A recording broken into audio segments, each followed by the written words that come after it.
တဲဆုငိန်ကိုဘေးထုတ်ကရုံစားပြီးဝင်နာပေးခဲ့တဲ့အိန္ဒိယအလှမဲ့ကိုတရက်ဖို့ပြန်သိမ်းလိုက်ရတဲ့ပပနဝအားလုံးပဲမင်္ဂလာပါဗမစ်နောင်ကနေကြိုဆိုလိုက်ပါတယ် Miss Grand International 2024ပြိုင်ပွဲကတော့ပြိုင်ပွဲရှင်ပြိုင်နေတဲ့တစ်ချိန်လုံးလဲပြဿနာတွေမျိုးစုံတက်ခဲ့သလုံးအခုထိလည်းပြဿနာကတက်လို့မပြီးနိုင်သေးပါဘူးပဲ့ကန်ရှင်ဖြစ်တဲ့ Mr. နဝကသဘောထားရီမကြခဏဆိုသလိုပြောင်းတတ်သလိုမှတ်ကမ်းမှုမရှိတာတွေလည်းရှိတာမို့ပွဲထားစရာအကြောင်းအရာတွေကဖြစ်နေခဲ့တာပါဒါရီကြောင့်လည်းမြန်မာနိုင်ငံကိုစားပြုဖြစ်တဲ့ထွန်းအလွင်ကတဲဆုငိန်ကို Miss Grand International 2024မှာရရှိခဲ့တဲ့ second runner up ဆုကိုချက်ချင်းပြတ်အပ်ခိုင်းခဲ့တာပါအခုလိုဆုပြန်ပေးခဲ့တာကတဲဆုငိန်အတွက်မှန်ကန်တဲ့ဆုံးဖြတ်ချက်ဖြစ်လာခဲ့ပါတယ်အကြောင်းရင်းကတော့နောက်တစ်နှစ် Miss Grand International 2025ပွဲကိုတော့ကျင်းပတော့မယ့်အချိန်မှာ Miss Grand International 2024ပွဲရဲ့ကြရက်တွေကမပြီးနိုင်သေးတာကြောင့်ပါမလ28ရက်နေ့မှာပဲနဝတ်ကသူကိုယ်တိုင်ကြိုက်လွန်းလို့တဲဆုငိန်ကိုတော့ဘေးထုတ်ကရွေးချယ်ခဲ့တဲ့အိန္ဒိယကိုစားပြုအလှမဲ့ကုန်းတရက်ဖို့ပြန်သိမ်းကြောင်းကြေညာလာခဲ့ပါတယ်မစ္စတာနဝတ်ဟာပြိုင်ပွဲစပြိုင်ကလေးကအိန္ဒိယအလှမဲ့ရစ်ချယ်ကိုတိတာတဲ့အခွင့်အရေးတွေအများကြီးပေးခဲ့တာပါ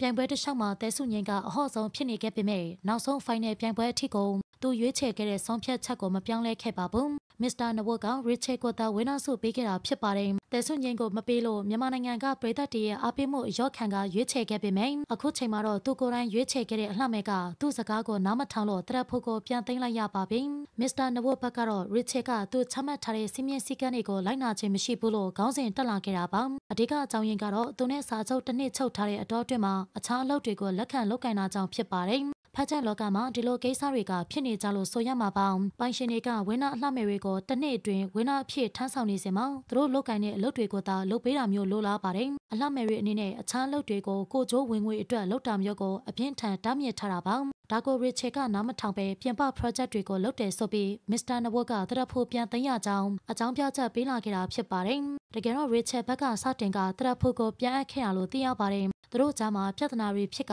စကားများကြရင်းနဲ့တရက်ဖို့ပြန်အပ်တဲ့သူနဲ့တရက်ဖို့သိမ်းတဲ့သူဆိုပြီးအပြန်အလှန်တင်လာခဲ့တာဖြစ်ပါတယ်ရစ်ချယ်ကအခုနောက်ပိုင်းမှာဆိုရင်ပြည်ပပွဲတွေကိုလည်းတက်ရောက်နေသလိုသူလည်းသူ့ရဲ့တလန်အတွက်စူးစမ်းနေတာပါပရိသတ်တွေကတော့တဲဆုငိန်ဝင်းနာမဖြစ်တာပဲကျေးဇူးတင်ရမှာလို့ထောက်ပြနေကြပါတယ်မစ္စတာနဝတ်ဟာသဘောထားမမှန်သူဖြစ်တာမလို့ပြဿနာတွေကအချိန်မရွေးဖြစ်နိုင်ပါတယ်သူ့အတွက်နှစ်ဝက်လောက်စီးပွားရှာပြီးမှအခုလိုတရက်ဖို့သိမ်းခံရတာကအလှမဲ့အတွက်နစ်နာတာပါဒါကြောင့်မို့တဲဆုငိန်ကပြန်ပွဲပြီးကလေးကပြန်လိုက်တာကမှန်ကန်တဲ့ရွေးချယ်မှုလို့ဆိုရမှာပါမြန်မာပရိသတ်တွေကတော့မစ္စတာနဝတ်ကိုအတော်လေးစိတ်ပြတ်နေကြပါပြီဒါအပြင်အခြားနိုင်ငံကအလှမဲ့တွေအနေနဲ့လည်းပြိုင်ဖို့ကိုအတော်လေးစဉ်းစားနေကြရတာပါအိန္ဒိယကိုစားပြုအလှမဲ့ရစ်ချယ်ကိုတရက်ဖို့ပြန်သိမ်းလိုက်တဲ့မစ္စတာနဝတ်ပေါ့ပရိသတ်တို့ဘလို့ထင်မြင်မိလဲဆိုတော့ comment မှာပြပြခဲ့ကြပါအောင်ရှင်အားလုံးကိုကျေးဇူးတင်ပါတယ်နောက်ထပ် celebrity သတင်းများအတွက်ကျမတို့ရဲ့ page ကို like and follow လေးလုပ်ခဲ့ကြပါဦးနော်နေ့ရက်တိုင်းအတွက်ပျော်ရွှင်ပါစေ